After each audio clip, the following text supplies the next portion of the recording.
Nehemías es el tema de hoy. Él es un hombre impresionante y estoy seguro que va a ser de bendición para todos. Si usted está pasando por una tribulación, un problema, una dificultad, hoy prepárese, porque va a aprender mucho. El libro de Nehemías es un libro de reto, de lucha, de esfuerzo, de fe, de confianza en la obra que Dios quiere que hagamos. Y aunque haya oposición y dificultad, en el libro de Nehemías encontramos la esperanza que el Dios viviente nos da para culminar lo que queremos llevar a cabo.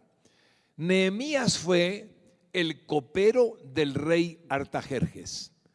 ¿Cómo así? ¿Quién es Artajerjes? Voy a explicarles desde el principio para que nos ubiquemos en la historia sagrada. Hay un hombre de edad madura que se llama Nehemías y es copero del rey Artajerjes. Artajerjes es rey de Persia. Artajerjes tiene a su cargo un imperio enorme y el hombre que le sirve el vino y hace que la comida sea primero probada por él, como la bebida primero probada por él, para proteger la vida de Artajerjes, que podía ser envenenado por sus enemigos, es Nehemías. Pero ¿qué hace Nehemías, un judío, en la corte del rey Artajerjes, en Susa, la capital de Persia? ¿Qué está haciendo ahí?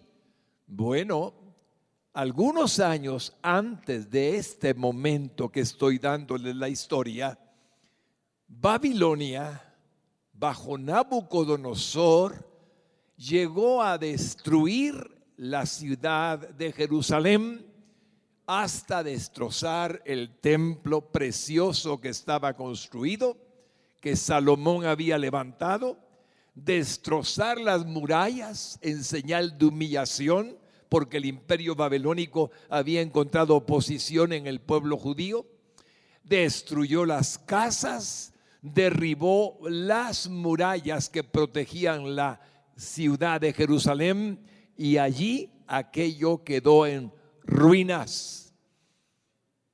Los antiguos invasores destrozaban aquellas ciudades que conquistaban como signo de que no podían volverlas a habitar. Así es que además este hombre llamado Nabucodonosor llevó preso con él a una enorme cantidad de gente seleccionada del pueblo judío. Ahí fue Daniel, si usted recuerda, él fue uno de aquellos que se fue con ese grupo de exiliados. Ahí fue Nehemías, ahí fueron Zorobabel, ahí fueron Esdras y muchos más. Pero eran tan buenos, tan verdaderamente personas que amaban a Dios y le temían, que ustedes saben que eran escogidos como servidores cercanos a los emperadores, a los reyes. Ahora pueden entender por qué Nehemías se encuentra sirviéndole la comida, porque el rey le tiene confianza, porque se ha ganado su aprecio, porque Nehemías es íntegro, porque él es un hombre de bien y está en el palacio real, allí en Susa. Queda a 1120 kilómetros de distancia entre Jerusalén y Susa, la capital de Persia. 1120 kilómetros en aquel tiempo eran muchos kilómetros y por lo tanto no era fácil volver de regreso. Así es que todos los que estaban cautivos tenían que someterse a la autoridad del rey.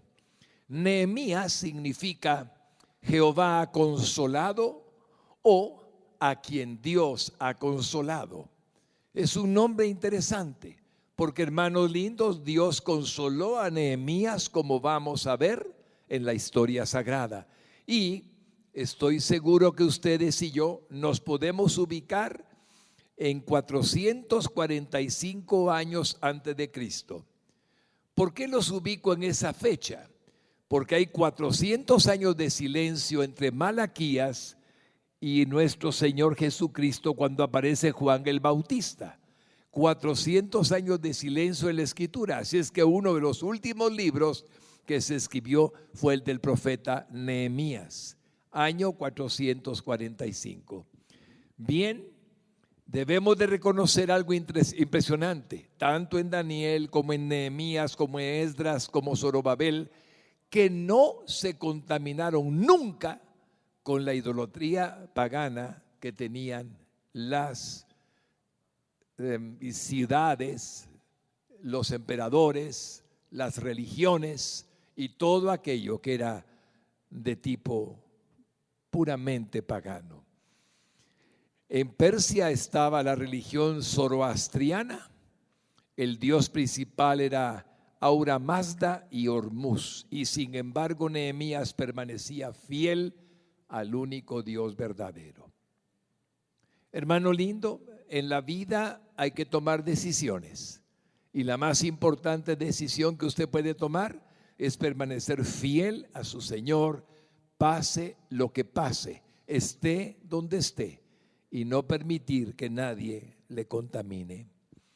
Permítanme mostrarles entonces, estando ya el panorama explicado, qué sucedió con Nehemías y el rey Artajerjes, diciéndoles qué nos diría Nehemías en la actualidad. Pero antes de eso, quizás deberíamos de entender que para que él nos hable en la actualidad, como que si estuviéramos hablando con él, para entender el mensaje que nos edifique, permítanme mostrarles una cita de Santiago 5:10. Oigan lo que dice: amados hermanos, tomen como ejemplo de paciencia durante el sufrimiento. Voy a decirlo directamente. ¿Está usted sufriendo en este momento, varón, varona? Entonces vuelva a leerlo. Amada hermana y hermano, tome como ejemplo de paciencia durante el sufrimiento que esté experimentando a los profetas que hablaron en el nombre del Señor. Comienzo por decirles que el sufrimiento no es algo extraño en el cristiano. El sufrimiento es parte de la vida cristiana. Debemos de entenderlo con humildad de corazón, porque nuestro Señor Jesucristo dijo en Juan 16:33 estas palabras: estas cosas os he hablado para que en mí tengáis paz. En el mundo tendréis aflicción, pero confiad, yo he vencido al mundo. Por lo tanto, nosotros podemos notar que el sufrimiento es parte de la vida de un creyente. El enemigo de nuestras almas aborrece a los cristianos y utiliza a hombres impíos para que procuren desmotivarnos, hacernos daño moral, descalificarnos, acusarnos, señalarnos, con tal de que no sigamos haciendo la voluntad de Dios. Así es que vamos a ver en la vida de Nehemías cómo el sufrimiento que él vivió fue enfrentado con valor, como Dios quiere que enfrente cualquier situación, porque usted tiene a Dios con usted. Entonces, ahora, ¿qué nos diría Nehemías en la actualidad? Reconstruir puede ser más difícil que construir, pero nada es imposible para Dios. Empieza por limpiar los escombros y luego reedifica aquello que está en ruinas. Dios está contigo. Eso es lo que Él nos diría. Hermana linda, Dios no quiere que nos quedemos con las ruinas de nuestra vida. Varón bendito, no es la voluntad de Dios que nos quedemos quizás con una familia que no está bien, con un trabajo que no está del todo como quisiéramos, de un matrimonio que a lo mejor no está funcionando, que deberemos de reconstruir, no quedándonos como estamos en la actualidad. O sea que el mensaje no solamente es reconstruir algo material, sino reconstruir la vida moral de las personas. Ahora entramos a un hombre ordinario, sensible a la necesidad para conocerlo un poco más. Se convierte ese hombre ordinario, sensible a la necesidad, en un hombre extraordinario. Ya veremos cómo Dios lo planeó. Vamos a comenzar con Nehemías 1, 1 al 4. Estas son las memorias de Nehemías, hijo de Acalías. A finales del otoño, en el mes de Quisleu, ahí está hablando del mes de diciembre, para ubicarnos en nuestro calendario. Quisleu es diciembre en nuestro calendario. Del año 20 del reinado del rey Artajerjes, me encontraba en la fortaleza de Susa, en el palacio real, es lo que significa. Hanani, uno de mis hermanos, vino a visitarme con algunos hombres que acababan de llegar de Judá. Les pregunté por los judíos que habían regresado del cautiverio y sobre la situación en Jerusalén. Me dijeron, las cosas no andan bien. Los que regresaron a la provincia de Judá tienen grandes dificultades y viven en desgracia. La muralla de Jerusalén fue derribada y las puertas fueron consumidas por el fuego. Cuando oí esto, me senté a llorar. De hecho, durante varios días estuve de duelo. Ayuné y oré al Dios del cielo. Hermanos amados, en aquel tiempo la ciudad de Jerusalén, al no tener murallas que guardaran a la población que vivía dentro de ella, eran víctimas de toda clase de males. Cualquiera entraba y salía y podían robar y hacer daño. No había protección. Por lo tanto, aquella ciudad estaba amenazada de cualquier invasión, de cualquier situación que fuera en contra de los que habitaban en ella. No había protección, no habían puertas, no habían paredes. Así es que él llora, porque recuerda que cuando él salió, allá se habían quedado destrozando y despedazando todo cuanto podían hacer los soldados de aquel imperio de Babilonia. Y ahora se entera que las cosas están mal, que los judíos que moran en ella están sufriendo, que la ciudad estaba expuesta a los asaltantes y por lo tanto no había nada de protección. De pronto el Señor le hace sentir en su corazón algo que él quería que sintiera. Escúchenme bien. A veces el Señor usa una noticia para que nosotros percibamos la voluntad que Él tiene para nuestra vida. No se trataba de que Nehemías quisiera hacer algo por su cuenta, sino que Dios le estaba inquietando. Ayuno, duelo, meditación sobre la situación que vivía su pueblo, sus antepasados, abandonados a su suerte.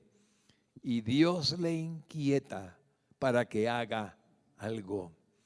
Se sentó a llorar, pero decidió actuar y también luchar para poder bendecir al pueblo que él amaba. Entonces, siendo el copero, tenía que hablar con el rey Artajerjes y ese rey darle algún permiso, algo para poder él hacer cualquier cosa a favor de su pueblo. Vean lo que dice Nehemías cuando haya gracia delante del rey. Quiero que noten que la palabra gracia es divina. La palabra gracia significa que Dios está actuando. En su vida, mi hermano lindo, nunca olvide que hay gracia de Dios para usted, que Dios le ama a usted, que Él tiene un plan para su vida y que Él va a abrir puertas donde usted piensa que no hay puertas abiertas. Él las puede abrir, porque la gracia de Dios está sobre Nehemías y sobre todos los hijos de Dios. ¿Saben por qué? Porque Dios inclina los corazones de los reyes a lo que Él quiere. Proverbios 21:1 lo declara de esa manera. Y es muy lindo leérselos en el nombre de Jesús para que ustedes oigan. Como los repartimientos de las aguas, así está el corazón del rey en la mano de Jehová. A todo lo que quiere, lo inclina. Y así como los reyes son inclinados por la voluntad divina a donde Dios quiere que actúen, a donde Dios quiere llevarlos, ustedes y yo no somos la excepción. Dios inclinó el corazón de Nehemías para ir a Jerusalén, pero también inclinaría el corazón del rey Artajerjes para que Nehemías pudiera ir. Miren Nehemías 2:1-5. A comienzos de la siguiente primavera, en el mes de Nisán, ahora nos situamos en el mes de abril. Pasó diciembre, enero, febrero, marzo y abril. Van 5 meses. Durante el año 20 del reinado de Artajerjes, le servía el vino al rey y como nunca antes había estado triste en su presencia, me preguntó, nótenlo, 5 meses luchando, Señor, ¿qué quieres que haga? Señor, ¿qué debo de hacer? Señor, estoy triste, mi pueblo está mal, me has inquietado mi corazón. Entonces no pudo demudar su rostro y estaba triste ante el rey. ¿Sabe qué significaba eso? Que si el rey se perturbaba porque su copero le hacía sentir mal, podía morir. Así era la ley. El copero tenía que agradar al rey, no causarle un problema. Servirle de mala gana podría significar la muerte. Entonces, lo que hizo el Señor fue algo impresionante. Le pregunta a Artajerjes, ¿por qué te ves tan triste? No me parece que estés enfermo. Debes estar profundamente angustiado. Entonces quedé aterrado. Ya entiende por qué. Quedó aterrado porque el rey se sintió incómodo al verlo con cara triste. Pero le contesté, viva el rey para siempre. ¿Cómo no voy a estar triste cuando la ciudad donde están enterrados mis antepasados está en ruinas y sus puertas han sido consumidas por el fuego? El rey preguntó, bueno, ¿cómo te puedo ayudar? Después de orar al Dios del cielo, contesté, si al rey le agrada y si está contento conmigo, su servidor, envíeme a Judá para reconstruir la ciudad donde están enterrados mis antepasados. ¿Notaron que antes de responder en un instante oró? Señor, el rey está molesto. Señor, ¿qué le digo? Me está preguntando que en qué me puede ayudar. Señor, por favor, guía mi boca, guía mis palabras, enséñame qué debo de decirle. Y Dios en ese instante le dio la respuesta para pedir lo que habría de pedir. Un ejemplo de oración instantánea. Entonces, hermanos, en la historia fue tan impactante lo que el rey Artajerjes recibió de Nehemías con su convicción, que le dio cartas credenciales. Ve, tu pueblo te interesa y tú eres un buen siervo. Ve, vas a atravesar muchos distritos, muchos lugares donde yo soy el rey. Con esas cartas vas a pasar. Te voy a poner jinetes de a caballo para que te acompañen en todo el trayecto y te protejan. Pero hay algo más, Nehemías, y escuche, te voy a nombrar gobernador de Judea. Usted nunca esperó eso, y yo tampoco. Nunca espere nada más que la gracia de Dios a su vida. El Señor es tan bueno que usted puede tener la sorpresa de que alguien le diga, esto quiero de ti y voy a hacer que hagas esto. Y usted decir, pero ¿de dónde? Yo sé de dónde, y usted también, de Dios, del cielo. Ahora Nehemías es gobernador del imperio más poderoso que existía y va caminando protegido. ¿Y saben qué hizo el rey? Le dijo que llevara madera para las puertas de Jerusalén que estaban quemadas, y le dio madera para que la llevara consigo para poder hacer la ciudad segura. Hermanos, yo no sé qué dificultades tienen, pero hay un Dios que está observándoles, que está mirándoles. Él es el Rey de reyes y Señor de señores. Él tiene algo más grande y precioso para nuestras vidas. Así es que los gobernadores que habían de estar recibiendo las cartas credenciales miraban a un Nehemías llamado gobernador que iba hacia Jerusalén. ¿Qué nos enseña? Nehemías toma acción y el pueblo responde positivamente, tanto por el lado del rey de Persia como también del pueblo al que él llega a Jerusalén. ¿Saben qué hace Nehemías cuando llega? Se presenta con los gobernadores, con los sacerdotes, con los que estaban a cargo de cualquier sociedad, gente noble, gente sencilla, y hace lo siguiente: 3 días, solo observa, solo escucha, solo pregunta. 3 días. Y al tercer día, en la noche, va a inspeccionar las murallas. Él mismo va a hacer un recorrido a las murallas. Se monta en un caballo y comienza a recorrer las murallas. Y comienza a darse cuenta si es factible o no que puedan levantarlas. Y habiendo escuchado lo que decía el pueblo, comienza a entender que ese pueblo necesita de la ayuda de Dios para confiar en que pueden cambiar su situación. Así es que Nehemías no dijo de inmediato: vengo a levantar las murallas. Cuando usted tenga un plan, no diga de inmediato que tiene ese plan. Primero medite, escuche a los que va a comunicarles el plan, establezca la realidad de su situación, para que cuando usted abra la boca, el primer convencido para hacer algo sea usted mismo, y los demás, conociendo que usted sabe de lo que está hablando, puedan ser convencidos.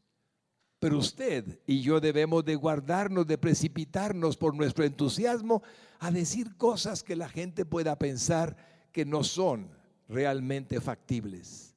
Así es que Nehemías se tardó 3 días en hablar. Esto fue sabiduría. Cuando él finalmente habló, oigan lo que sucedió. Nehemías 2, 16 al 18.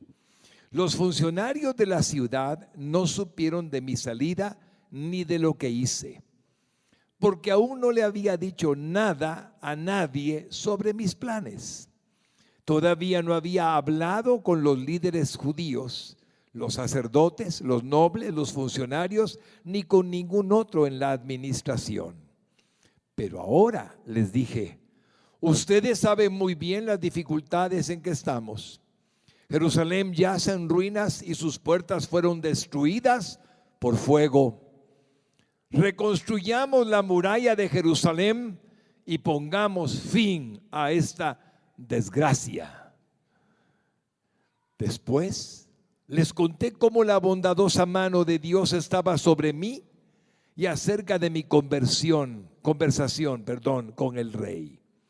De inmediato contestaron: sí, reconstruyamos la muralla. Así que comenzaron la buena obra.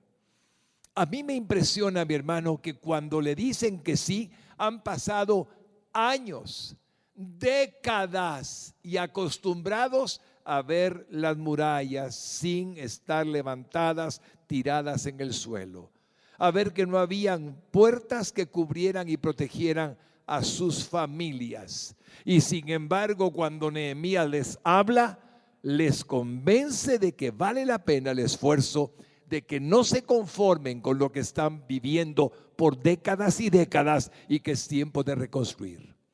me impresiona. Pero me impresiona más la seguridad con la que él habla. Él, con conocimiento propio, les dice que ha hecho la investigación alrededor de los muros caídos y les dice que es factible levantarlo y les dice que Dios le habló para que viniera y por lo tanto estaba seguro que la tarea podría llevarse a cabo. Él ya había revisado los muros y estaba convencido de que ellos podían hacerlo con la ayuda de Dios. Solo así podrían llevarlo a cabo, con la ayuda de Dios. Cuando usted cuenta con Dios, varón, hermano lindo, cuando usted cuenta con Dios, mi hermana linda, pareciera que lo imposible realmente se vuelve posible porque Dios es el que lo ayuda. Si Dios lo ayuda en algo que usted cree que merece la pena, Dios va a permitirle la victoria. Dios es el que lo va a llevar a cabo. Y Nehemías es un hombre impresionante. Cuando usted lea su libro, va a ver cuántas veces dice: a ti Dios ruego tu misericordia, a ti Dios pongo mis planes para que tú los bendigas. Así es que encontró gracia en la gente que habitaba una ciudad. Ven, parecía que no, pero Dios lo permitió. El plan, sin embargo, miren lo que sucedió. Recibió oposición inmediata. Los motivos fueron cuestionados. ¿Saben de quién hubo oposición? Habían tribus alrededor de Jerusalén. Estaban los samaritanos, los moabitas, estaban los amonitas, estaban los árabes, que estaban mirando la ciudad como estaba destrozada, destruida, las murallas. Y cuando notan que comienzan a levantarlas, a reconstruirlas, se oponen inmediatamente. No les conviene a ellos que la ciudad sea fortificada. No les conviene porque hacen negocios con los judíos a libertad. Hacen lo que se les da la gana. Aún hacen algo terrible. Se mezclaban sus mujeres que no eran de acuerdo con la ley de Moisés judías con sus propios hijos e hijas. Así es que la oposición surgió. Hermanos, les digo algo, siempre habrá oposición porque no conocen el corazón de las cosas que queremos llevar a cabo. Cuando Dios nos llama, tendremos oposición inmediata. No se extrañe de que se opongan, era de esperarse, porque el diablo es real. Él usa la mente de los hombres y los motivos fueron cuestionados. Miren Nehemías 2, 19 al 20. Sin embargo, cuando Sanbalat, Tobías y Gesem, el árabe, se enteraron de nuestro plan, se burlaron con desprecio. ¿Qué están haciendo?, preguntaron. ¿Se rebelan contra el rey? Yo contesté: el Dios del cielo nos ayudará a tener éxito. Nosotros, sus siervos, comenzaremos a reconstruir esta muralla, pero ustedes no tienen ninguna parte ni derecho legal o reclamo histórico en Jerusalén. Hermanos, toma autoridad y le dicen: ustedes, árabes, amonitas y lo demás, no tienen ninguna razón de oponerse a esto, ni moral ni legal, ningún derecho. Nosotros los judíos vamos a levantar las murallas y vamos a hacerlo, no importa lo que ustedes digan. Cuando él toma autoridad, cuando los judíos lo miran con autoridad, estamos mirando que el Señor se agrada. La confianza de Nehemías no estaba en él mismo, sino el Señor, el Dios del cielo, nos ayudará a tener éxito. Levantar las murallas era equivalente a provocar, según ellos, como enemigos, una rebelión contra el rey. Ustedes lo que quieren es levantar la muralla y luego declararse rey. Usted, Nehemías, aquí en esta muralla, en esta ciudad de Jerusalén, no es bueno que usted haga eso. Le mienten tratando de hacer que no lo haga. El rey mismo le había pedido que lo hiciera y Nehemías lo sabía, pero la mentira aparece. Se rebelan contra el rey, de una vez los ubica. No tienen arte ni parte.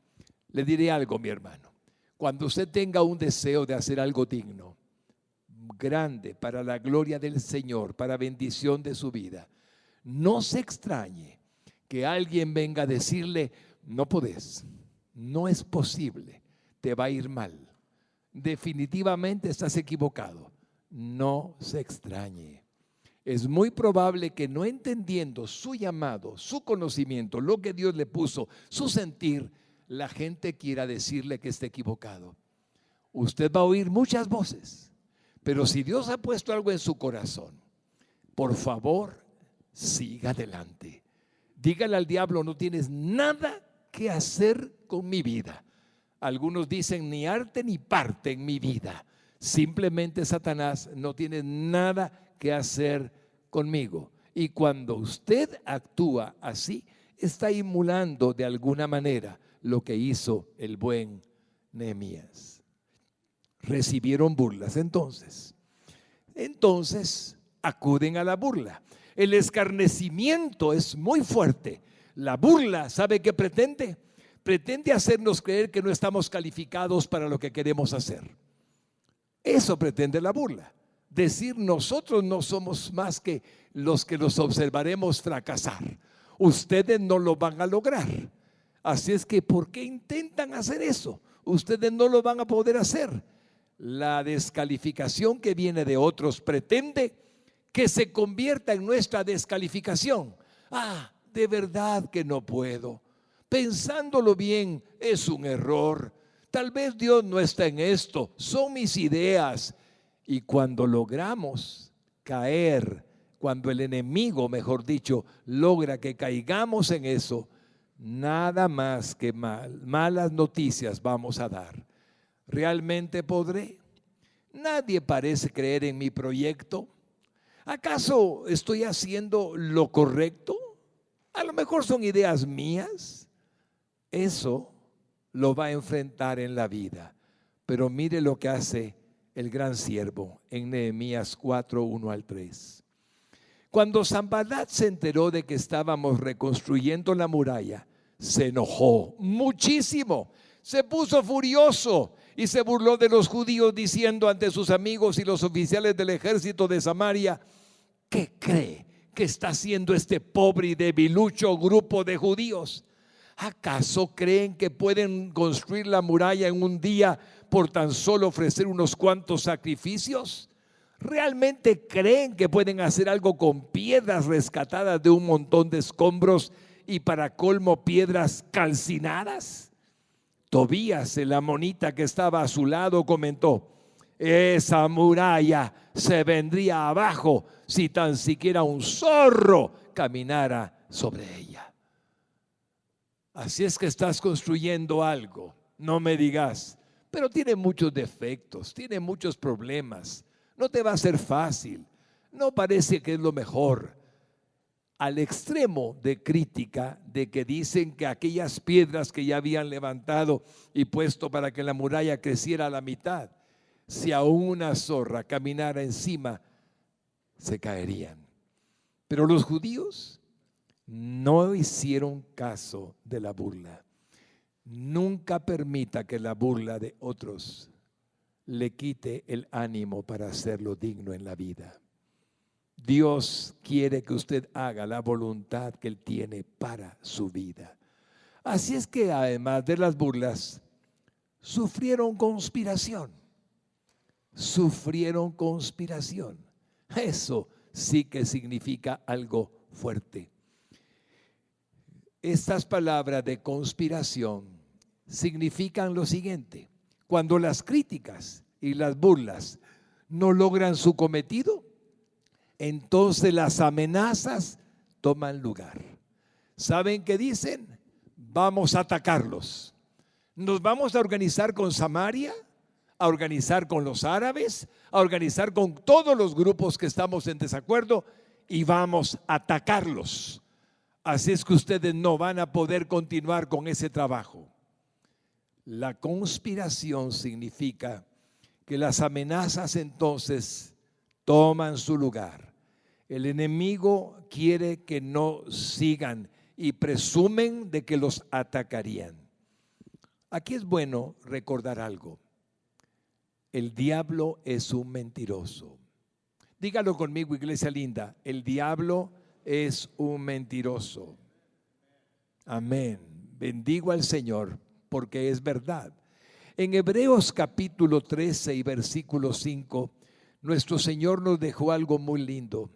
Hebreos 13, capítulo 5 y versículo 6. Quiero que lo escuche para alegrar su corazón. Dice en la segunda parte del 5, porque Él dijo, no te desampararé ni te dejaré.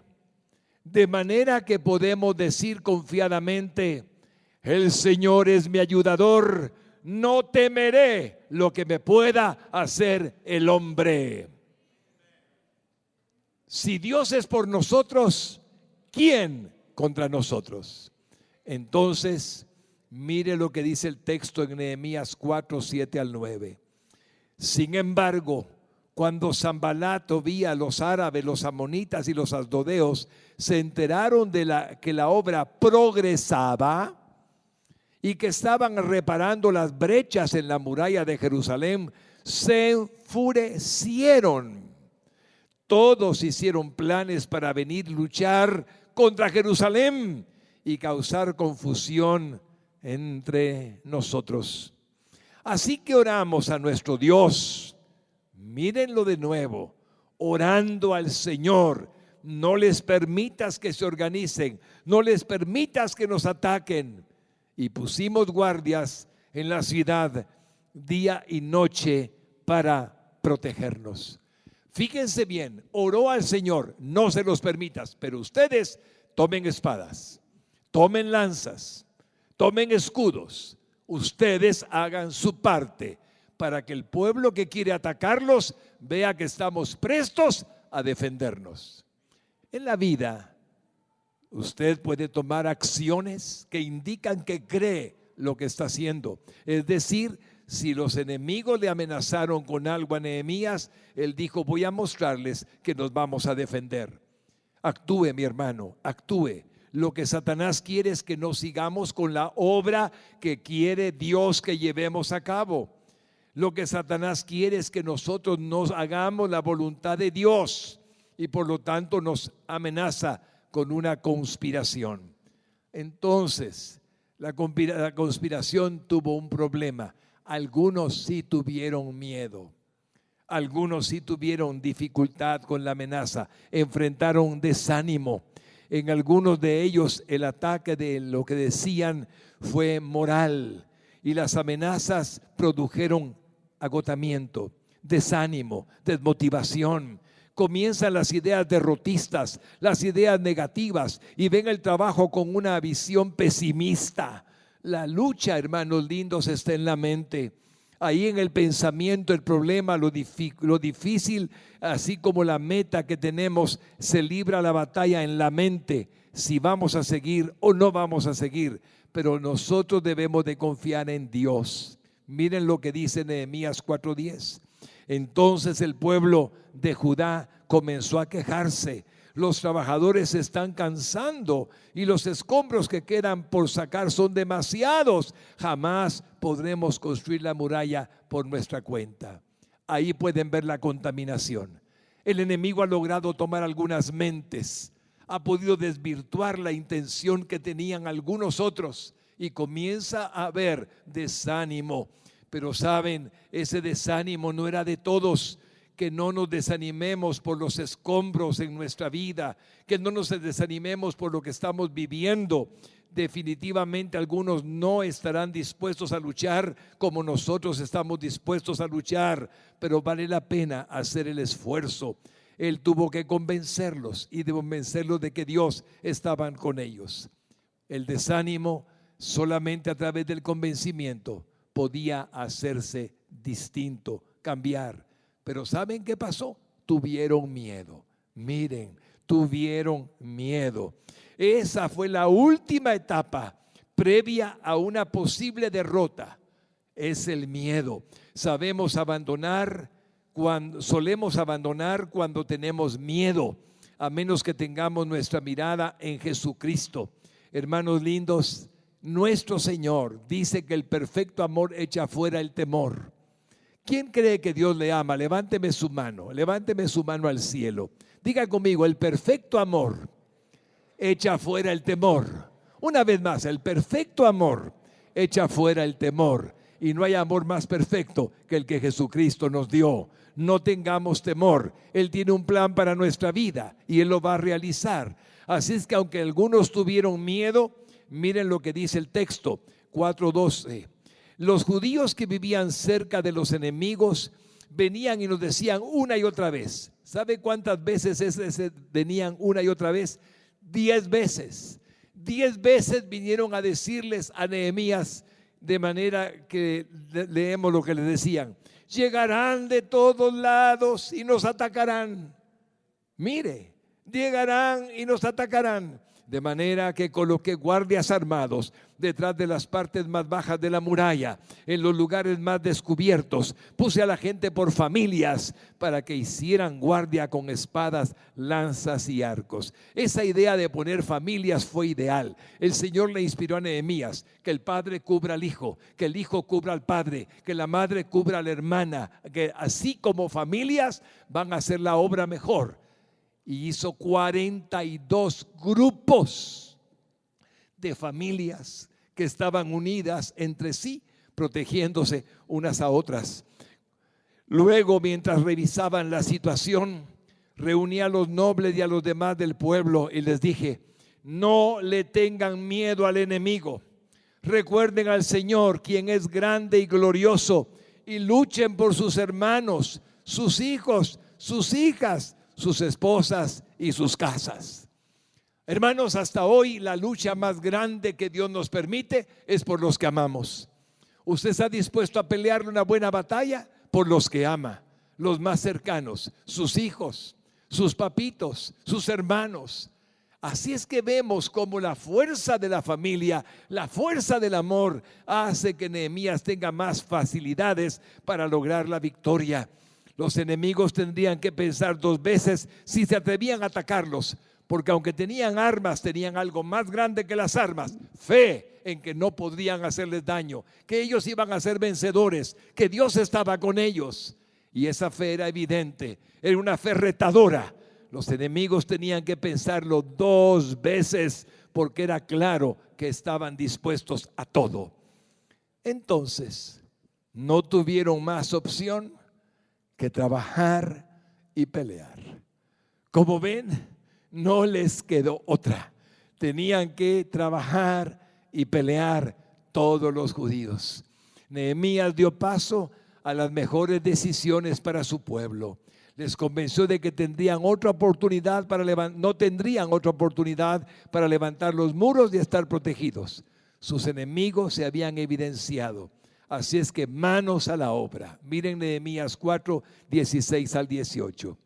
Sin embargo, de ahí en adelante, solo la mitad de los hombres trabajaba, mientras que la otra mitad hacía guardia con lanzas, escudos, arcos y cotas de malla. Es como corazas de metal. Los líderes se colocaron detrás del pueblo de Judá que edificaba la muralla. Los obreros seguían con el trabajo, sosteniendo con una mano la carga y con la otra un arma. Eso es impresionante, hermano. Tenían la piedra que estaban levantando, acomodándola con una mano, y con la otra el arma lista para ser usada. Esa actitud era muy pertinente, muy importante para la gloria del Señor y bendición de la vida de ellos. Veamos entonces qué dice. Todos los que construían tenían una espada asegurada a su costado. El que tocaba la trompeta quedó conmigo para tocar la alarma. Nehemías les dijo: cuando oigan la alarma en algún lugar, corran ahí conmigo, es donde están invadiendo. Si oyen ustedes la trompeta, corran todos para unirse conmigo y pelear. Así es que iba la que tenía la trompeta con él para evitar una sorpresa. ¿Qué estrategia? Simplemente la armadura que se pusieron. Usted, dice Dios, debe ponerse una armadura de la fe, una armadura espiritual, el yelmo de la salvación, el escudo de la fe y la espada, que es la palabra de Dios. Así es que estaban bien protegidos físicamente y espiritualmente. Hubo constante distracción e interrupción. Eso sucedió inmediatamente después. La característica del enemigo en nuestras almas, iglesia linda, es que no se da por vencido fácilmente. Cuando usted está débil es cuando él ataca. Es un estratega.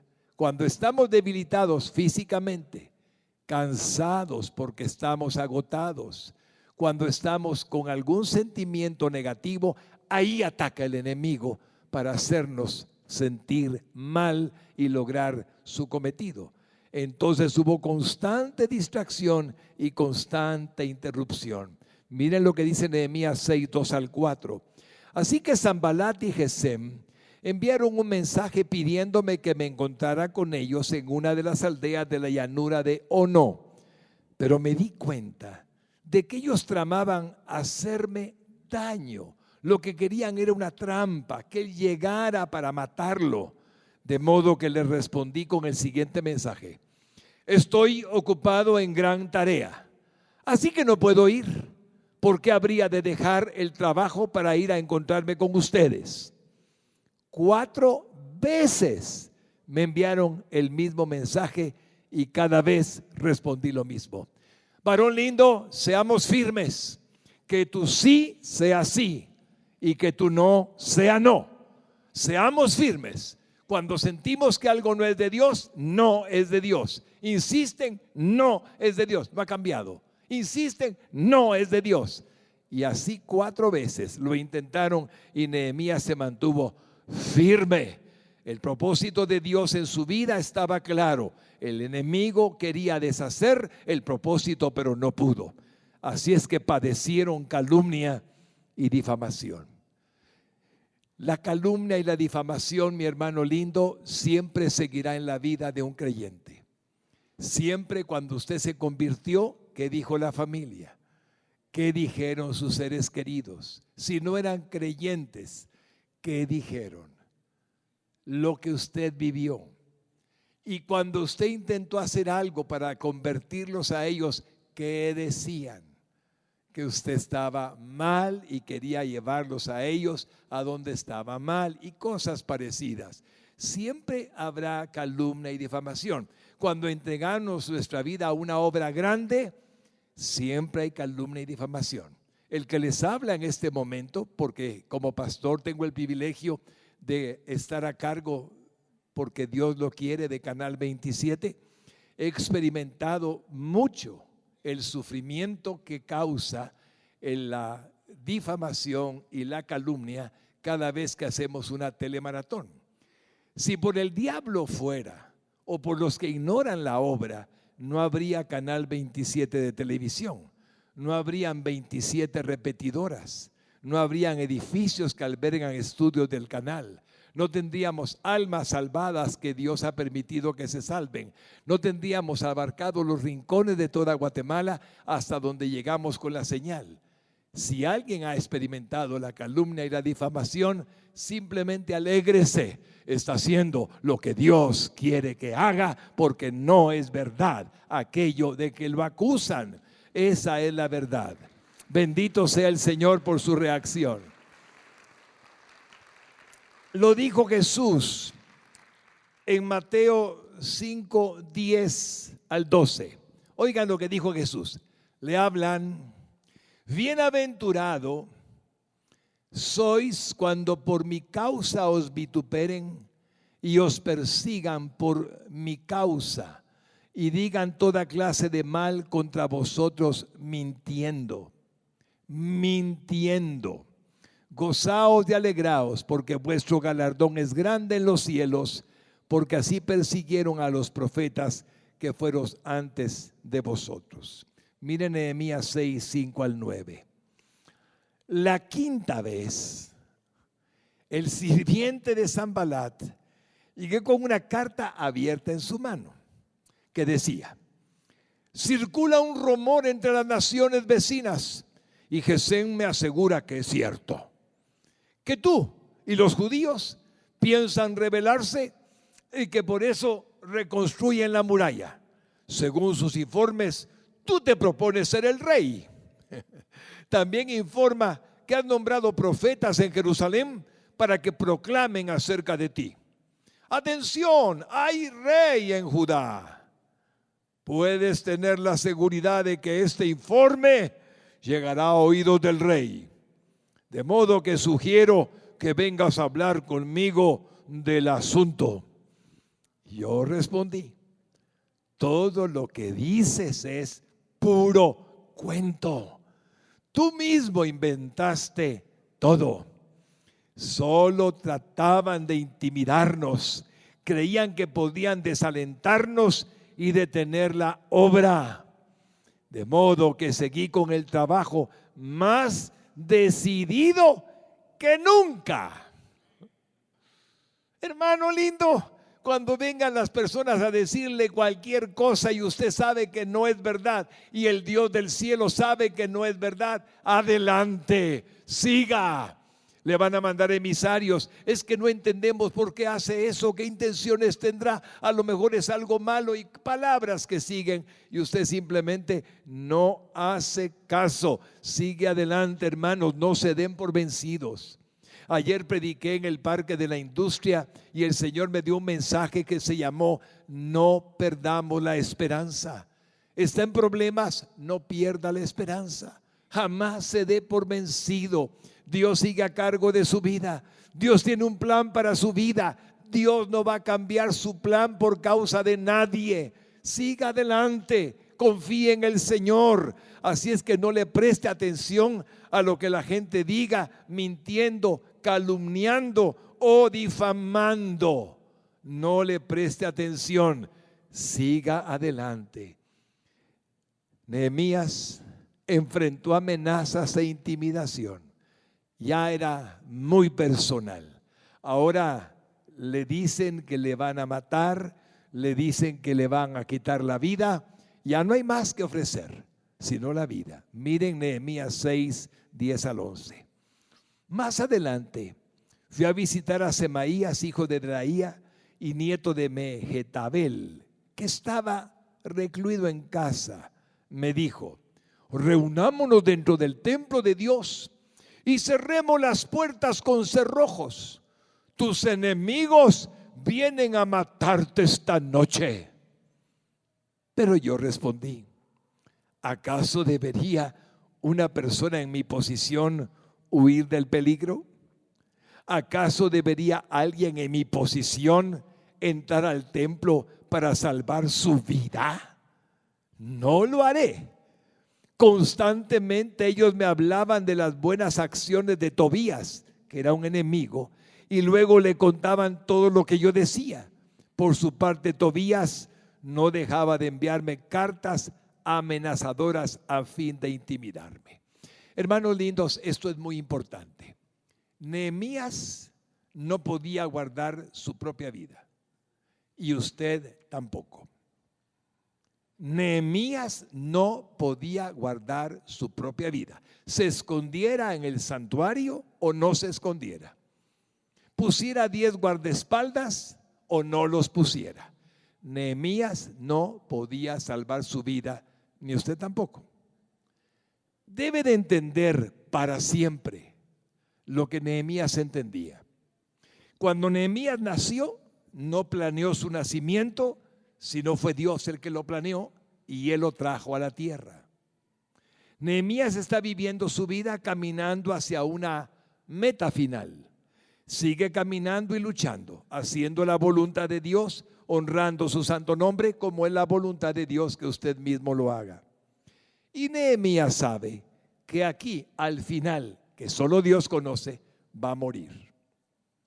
Nadie va a hacer que muera antes de tiempo. Nadie. Por lo tanto, no tenía por qué guardarse de nadie. Por lo tanto, su vida, varón y mujer bendita, está en las manos de Dios. No debe tener miedo. El Señor Jesucristo nos dijo claramente esta verdad. Y cuando usted es liberado del temor a la muerte, del temor a que le hagan algún daño. Usted es liberado de algo extraordinario porque se siente seguro a donde quiera que va. No importa si el lugar es de peligro o no es de peligro. Dios lo guarda. Nadie va a arrebatar de su mano a ninguno de sus hijos porque Él tiene un plan para usted. ¿Quién dice amén? Bueno, déjeme leerles un texto que les va a bendecir mucho. Lucas 12, 4 al 7. Presten atención. Lucas 12, 4 al 7. Habla Jesucristo. Mas os digo, amigos míos, no temáis a los que matan el cuerpo y después nada más pueden hacer. Pero os enseñaré a quién debéis temer. Temed a aquel que después de haber quitado la vida, tiene poder de echar en el infierno. Si os digo, a este temed. ¿No se venden 5 pajarillos por 2 cuartos? Con todo, ni uno de ellos está olvidado delante de Dios. Pues aún los cabellos de vuestra cabeza están todos contados. No temáis, pues más valéis vosotros que muchos pajarillos. Quien tiene las llaves de la vida y de la muerte es Jesucristo. Él tiene las llaves, no el diablo, no el sicario, no el asesino, no el accidente, no la enfermedad. Quien tiene las llaves de la vida y de la muerte se llama Jesucristo. Por lo tanto, usted puede confiar en Él. Dele un aplauso con todo su corazón.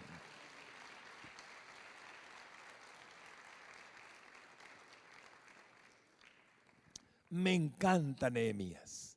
Su vida no era importante. Lo importante era la voluntad que Dios le había puesto en su corazón para llevar a cabo. No menosprecie nunca, mi hermano, lo que le estoy diciendo en su vida temporal. Usted un día va a morir y yo también. Nehemías sabía que un día moriría, pero nunca antes de que Dios permitiera que llevara a cabo el plan que le había asignado. Igual es con usted. Idéntico es con usted. Así es que, ¿ven la lucha? Parece que en el mundo siempre habrá algo que se opone, y verdaderamente se opone. Y es Satanás, y es el mundo, y es todo lo que se tenga que ver con lo que no es de parte del Señor, bueno y agradable. Pero Dios es más fuerte. Dios está con usted. Dios mora en usted. Dios vive en usted. ¿Y cuál fue el final de toda esta trama donde hemos aprendido de perseverancia, de oración, de actuación, de lucha? ¿Cuál fue el final? El resultado, vamos a verlo inmediatamente. El resultado es increíble, pero fue así. Así que el 2 de octubre, a los 52 días después de comenzar la obra, se terminó la muralla. 52 días. Hermanos lindos, es impresionante. Se han escrito libros del profeta Nehemías para la administración de negocios. Se han escrito libros del profeta Nehemías para enseñarnos a cómo hacer grupos que puedan servir y trabajar en alguna institución o empresa. Este libro es un tesoro, pero un momento, ¿solo las murallas? No. El libro nos cuenta que Nehemías fue un reformador. Una vez que estaba protegido el pueblo, ¿sabe qué hizo? Comenzó a hablar con cada uno de ellos y les dijo: ¿por qué están casándose con personas que no son judías? ¿Por qué están prestando dinero entre sus propios hermanos judíos y les cobran interés? ¿Por qué no guardan el Shabbat, que conforme a la ley de Moisés deben de guardarlo? ¿Por qué están haciendo iniquidad? Dios no se agrada. ¿Y sabe qué hizo? Llamó a Esdras, que era el sumo sacerdote en el templo, y lo hizo que leyera desde el amanecer hasta el mediodía la palabra del Dios viviente. Y dice que oyeron la palabra desde que comenzó la mañana hasta que terminó. Y lloraban, gemían, se arrodillaban, pedían perdón. Y todo el pueblo fue reformado. Volvió de nuevo al amor al Dios viviente. Y ahora Nehemías había cumplido su misión. No solo paredes, sino almas que respetaran y vivieran conforme a la ley de Dios. Ahí está el contenido completo del libro. Cuando Nehemías hizo de reformador. Hermanos lindos, la gran pregunta es, ¿hay alguna clase de escombro en su vida? ¿Hay algo que usted no ha reconstruido y se ha acostumbrado por años a mantenerlo tirado? Y usted sabe que eso no está bien. ¿Hay acaso algo que podríamos rehacer y tomar el tiempo para decirle a Dios, Señor, no he tenido el valor para hacer lo que debo de hacer, pero ha llegado el momento, ayúdame, ayúdame? Y el Señor, que es tan bueno, lo va a ayudar. ¿Cómo está su vida, mi hermano? ¿Hay algo que necesita reconstruir? Solo debe de orar y actuar. Orar para que Dios le dé la bendición y actuar para que pueda cumplir con lo que Dios le pide. Y luchar. Esa última parte es clave. Luchar. Luchar. Pelear la buena batalla de la fe. Y usted verá la victoria. Lo que está en el suelo se levantará. Su vida se reconstruirá. Dios puede haberle hablado esta mañana para decirle, no lo dejes al tiempo, no lo dejes más. Renueva aquella relación con tus seres queridos. Renueva aquello, reconstrúyelo que tú sabes que necesitas reconstruir. Póngase de pie, iglesia linda. Nunca es demasiado tarde. Mientras tenga aliento de vida, haga lo que sabe que tiene que hacer. Encamínese ante esas ruinas y dígales, yo en el nombre de Jesús, por la obra de Dios en mi corazón y por su gracia divina, voy a reconstruirles. Voy a poner todo en su lugar. Voy a ordenar lo que está tirado y lo pondré en orden para gloria del Señor. Cierre sus ojos un momentito, varón. Cierre sus ojos un momentito, mujer linda. ¿Qué hay que le gustaría, después de escuchar a un héroe de la fe hablándole, después de escuchar la palabra del Dios viviente, qué le gustaría hacer en su vida para gloria de Dios y su bendición? ¿Hay algo que sirva hoy para inspirar su actuación al estilo del libro del profeta Nehemías? Ánimo, ánimo, ánimo. Jesús le trajo, Dios le trajo, Él le habló. Haga lo que tiene que hacer y gócese de ver el final para gloria de Él. Y si hubiera algún hombre o alguna mujer en la iglesia que no tiene a Cristo en su corazón, que está luchando solito con sus fuerzas, hay una verdad, y es que necesitan recibir a Jesucristo para poder triunfar. Haré una oración que nuestro Señor ha legado en su palabra para que la repita el que por primera vez recibirá a Jesucristo. Padre celestial, Dios verdadero y eterno, tú me trajiste porque querías que yo hoy pusiera por obra en mi vida la verdad de que te necesito. Necesito tu bendición, necesito tu respaldo, necesito tu apoyo.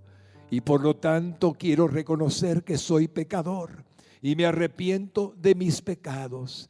Te pido perdón, Señor, con todo mi corazón por todo lo malo que he hecho.